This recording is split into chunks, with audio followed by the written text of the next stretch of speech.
First on reporter. Bomb കേസിലെ പ്രതി CPM branch secretary. മീത്തലെ Kunnoth പറമ്പ് ബ്രാഞ്ച് സെക്രട്ടറിയാണ് അമൽ ബാബുവിനെ തെരഞ്ഞെടുത്തത്. പാനൂർ മുള്യത്തോട് ബോംബ് നിർമ്മാണത്തിനിടെ സ്ഫോടനം നടന്ന ഒരാൾ കൊല്ലപ്പെട്ട കേസിലെ പ്രതിയാണ് അമൽ ബാബു. സ്ഫോടനശേഷം ബാക്കിയായ ബോംബുകൾ ഒളിപ്പിച്ചത് അമൽ ബാബു ആണെന്ന് പോലീസ് കണ്ടെത്തിയിരുന്നു. അർജുൻ കല്യാട വിവരങ്ങളുമായി. അർജുൻ, ഇപ്പോൾ കുന്നോത്ത് പറമ്പ് ബ്രാഞ്ച് സെക്രട്ടറിയായി ബോംബ് കേസിലെ പ്രതിയെ തെരഞ്ഞെടുത്തിരിക്കുന്നു. എന്താണ് വിശദാംശങ്ങൾ? സ്മൃതി, തീർച്ചയായിട്ടും CPM-നെ വലിയ രീതിയിൽ പ്രതിരോധത്തിലാക്കിയിട്ടുള്ള ഒരു സംഭവമായിരുന്നു 2024 ഏപ്രിൽ മാസം 5-ാം തീയതി മുളിയാത്തോട് നടന്നിട്ടുള്ള ഈ ബോംബ് സ്ഫോടനം. ആ ബോംബ് സ്ഫോടനം എന്ന് പറഞ്ഞാൽ ഒരാൾ കൊല്ലപ്പെടുകയും 3 ചെറുപ്പക്കാർക്ക് ഗുരുതരമായി പരിക്കേൽക്കുകയും ചെയ്തിട്ടുള്ള ഒരു സംഭവമാണ്. അതിനു പിന്നാലെ ഈ കേസുമായി ബന്ധപ്പെട്ടുകൊണ്ടുള്ള അന്വേഷണ ഘട്ടത്തിൽ അറസ്റ്റിലായിട്ടുള്ളവർ CPM-മായി പ്രഥമദൃഷ്ട്യാ തന്നെ ബന്ധമുള്ളവരായിരുന്നു. എന്നാൽ അന്നത്തെ CPM-ന്റെ നേതാക്കളെല്ലാം ഇതുമായി ബന്ധപ്പെട്ടുകൊണ്ടുള്ള ഒരു വിശദീകരണത്തിനും തയ്യാറായില്ല. അവരെല്ലാം പറഞ്ഞത് ഇവർക്കൊന്നും പാർട്ടിയുമായി യാതൊരുവിധ ബന്ധവും ഉണ്ടായിട്ടില്ല. 2 സംഘങ്ങൾ തമ്മിലുള്ള ഒരു തർക്കത്തിന്റെ ഭാഗമായിട്ടാണ് ഇത്തരം ഒരു ബോംബ് നിർമ്മാണവും അത് പിന്നീട് സ്ഫോടനത്തിൽ പൊട്ടിത്തെറിക്കുകയും ഒക്കെ ചെയ്തത് എന്നുള്ളതാണ് അന്ന് CPM-ന്റെ നേതാക്കളും ഒക്കെ വിശദീകരിച്ചത്. പിന്നീട് പോലീസും ഈ പറയുന്ന രീതിയിൽ ഇതിലെ കുറ്റപത്രം നൽകാതെ ഒരുപാട് കാലം ഇതിങ്ങനെ നീട്ടി കൊണ്ടുപോകുന്ന സംഭവമൊക്കെ ഉണ്ടായിരുന്നു. ആ ഘട്ടത്തിലും കോൺഗ്രസും BJP-യും ഉൾപ്പെടെയുള്ള രാഷ്ട്രീയ സംഘടനകളെല്ലാം തന്നെ ഇത് പോലീസ് പ്രതികളെ സംരക്ഷിക്കുന്നതിനു വേണ്ടി ഭരണകക്ഷിയുടെ താല്പര്യപ്രകാരം ചെയ്യുന്നതാണ് തുടങ്ങിയിട്ടുള്ള ആരോപണങ്ങളുമെല്ലാം ഉയർത്തിയിരുന്നു. എന്തായാലും ഇപ്പോൾ ഈ CPM തന്നെ ഈ കേസിലെ പ്രതികളുമായി ബന്ധപ്പെട്ടുകൊണ്ട് യാതൊരുവിധ ബന്ധവും പാർട്ടിക്ക് ഇല്ല എന്നുള്ള വിശദീകരണം നൽകുകയും ഇപ്പോൾ എന്തായാലും ആ കേസിൽപ്പെട്ട ഒരാളെ ഇപ്പോൾ പാർട്ടിയിലെ ബ്രാഞ്ച് സെക്രട്ടറിയായി തെരഞ്ഞെടുത്തിരിക്കുന്നു എന്നത് ഗൗരവ സ്വഭാവത്തിലുള്ളതാണ്. പല ഘട്ടത്തിലും ഇനിയിപ്പോൾ സ്വാഭാവികമായും CPM-ന്റെ നേതൃത്വം സ്വാഭാവികമായും ഇനിയിപ്പോൾ ഒരു വിശദീകരണമായി പറയാനുള്ളത് ആ കേസിൽ ശിക്ഷിക്കപ്പെട്ടിട്ടില്ലല്ലോ എന്നുള്ള ന്യായീകരണമായിരിക്കും. പക്ഷേ ആ കേസിന്റെ ഭാഗമായി പോലീസ് തന്നെ കണ്ടെത്തിയിട്ടുള്ളത് ഈ ബോംബ് സ്ഫോടനം നടന്നതിന് ശേഷം അവിടെ ബാക്കിയായ ബോംബുകളെല്ലാം പോലീസ് എത്തുന്നതിന് മുമ്പ് തന്നെ അവിടെ എത്തുകയും അതിനുശേഷം ആ ബോംബുകളൊക്കെ മറ്റൊരിടത്തേക്ക് സുരക്ഷിതമായി മാറ്റുകയും ചെയ്തത് ഇപ്പോൾ ബ്രാഞ്ച് സെക്രട്ടറിയായി തെരഞ്ഞെടുക്കപ്പെട്ടിരിക്കുന്ന ഈ അമൽ ബാബുവിന്റെ നേതൃത്വത്തിലാണ് എന്നുള്ളതാണ് പോലീസ് ഉൾപ്പെടെ ഏത് വർഷമാണ്?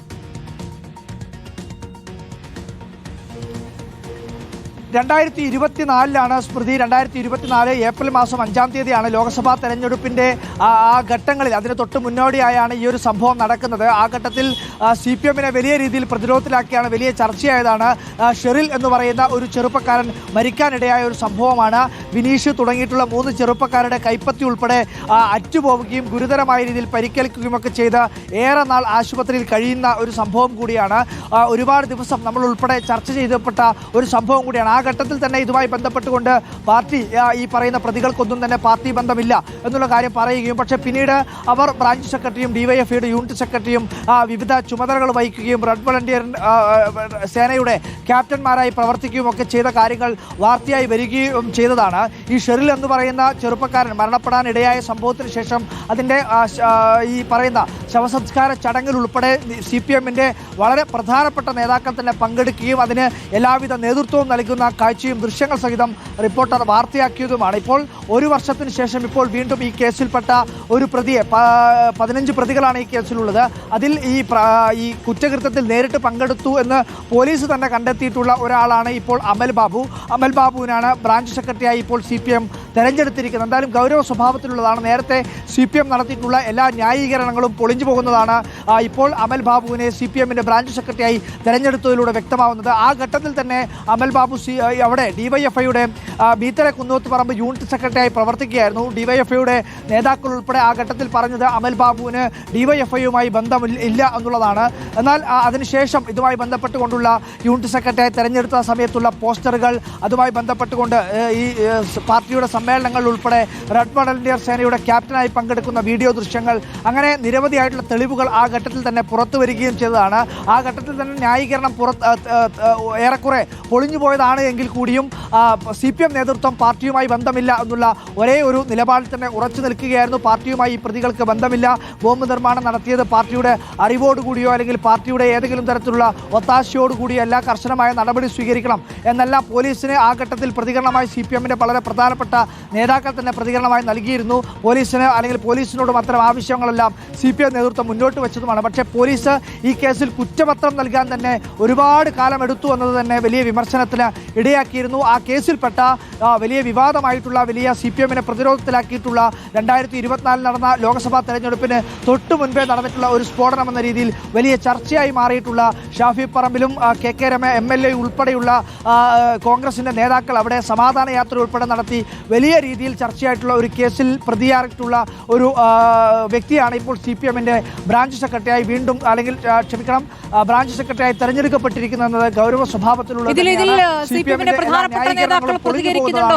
പ്രതിരോധത്തിലാക്കുന്ന വലിയ വിഷയം തന്നെയാണ്. കാരണം കഴിഞ്ഞ വർഷത്തെ ബോംബ് കേസാണ്, അധികം പഴക്കമില്ല. കഴിഞ്ഞ വർഷമുണ്ടായ തെരഞ്ഞെടുപ്പിന് തൊട്ടു മുമ്പുണ്ടായ ബോംബ് സ്ഫോടനമാണ്. അതിലൊരാൾ മരിച്ചിരിക്കുന്നു. അതിനുശേഷം ആ ബോംബുകൾ സൂക്ഷിച്ച് ബോംബ് നിർമ്മാണത്തിൽ ഒരാൾ കൊല്ലപ്പെട്ട ശേഷം ബോംബുകൾ എടുത്തു മാറ്റി ഒളിപ്പിച്ചത് അമൽ ബാബുവാണെന്ന ഗുരുതരമായ കണ്ടെത്തലും പോലീസിന് ഭാഗത്തുണ്ടായിരുന്നു. അതിനുശേഷം ആ കേസ് എന്തായി എന്നൊരു ചോദ്യം കൂടിയുണ്ടല്ലോ അർജുൻ കല്യാട്. ഇപ്പോൾ ഒരു തലപ്പത്തെത്തുമ്പോൾ എങ്ങനെയാണ് ഈ കേസ് മുന്നോട്ട് പോയതെന്ന ചോദ്യമുണ്ടല്ലോ. തീർച്ചയായിട്ടും സ്മൃതി, അതായത് ഈ കേസിലുള്ള മുഴുവൻ പ്രതികളും 15 പ്രതികളാണ് ഉള്ളത്. ആ 15 പ്രതികളിൽ ഈ പറയുന്ന ഗുരുതരമായി പരിക്കേറ്റ് ചികിത്സയിൽ കഴിയുന്ന 3 പേർക്ക് പുറമെയുള്ള ബാക്കിയുള്ള എല്ലാ പേരും ഈ കുറ്റപത്രം സമർപ്പിക്കാത്ത ഒറ്റ കാരണം കൊണ്ട് തന്നെ റിമാൻഡ് കാലാവധി കഴിഞ്ഞ് പുറത്തേക്ക് ഇറങ്ങുന്ന സ്ഥിതി ഉണ്ടായിരുന്നു. ആ ഘട്ടത്തിൽ തന്നെ കോൺഗ്രസും BJP-യും ഉൾപ്പെടെയുള്ള രാഷ്ട്രീയ കക്ഷികൾ വലിയ രീതിയിലുള്ള വിമർശനത്തിന് ഇടയാക്കിയതാണ്. CPM-ന്റെയും ഉന്നത നേതൃത്വത്തിൻ്റെയും അറിവോടുകൂടിയും ഉന്നത നേതൃത്വത്തിൻ്റെ ഒരു പിന്തുണയോടുകൂടി തന്നെയാണ് ഇത്തരം ഒരു നീക്കം പോലീസ് നടത്തുന്നത്. അല്ലെങ്കിൽ ആ നേതൃത്വത്തിൻ്റെ നിർദ്ദേശപ്രകാരമാണ് പോലീസ് പ്രവർത്തിക്കുന്നത്. അല്ലെങ്കിൽ ഒരു ബോംബ് നിർമ്മാണവുമായി ബന്ധപ്പെട്ടുകൊണ്ട് ഗൗരവ സ്വഭാവത്തിലുള്ള അതും ഒരു തെരഞ്ഞെടുപ്പിന്റെ പശ്ചാത്തലത്തിൽ നടന്നിട്ടുള്ള ഒരു ബോംബ് നിർമ്മാണം എന്ന രീതിയിൽ അതിനെ വളരെ ഗൗരവത്തിൽ കാണേണ്ടതാണ്.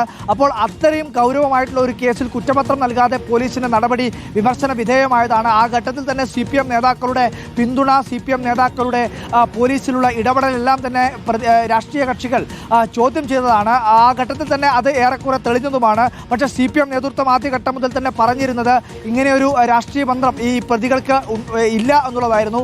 CPM-ന്റെ സംസ്ഥാന സെക്രട്ടറി MV ഗോവിന്ദൻ തന്നെ ഈ പ്രതികളുടെ രാഷ്ട്രീയ ബന്ധം, അതായത് CPM-വുമായി പ്രതികൾക്ക് ബന്ധമുണ്ട് തുടങ്ങിയിട്ടുള്ള വിമർശനങ്ങളെ പൂർണ്ണമായും നിഷേധിച്ചുകൊണ്ട് രംഗത്തെത്തുകയും ചെയ്തതാണ്. എന്തായാലും വളരെ ഗൗരവ സ്വഭാവത്തിലുള്ള കാര്യമാണ്. CPM-ന്റെ നേതാക്കളൊന്നും തന്നെ ഈ വിഷയവുമായി ബന്ധപ്പെട്ടുകൊണ്ടുള്ള പ്രതികരണം നടത്തിയിട്ടില്ല.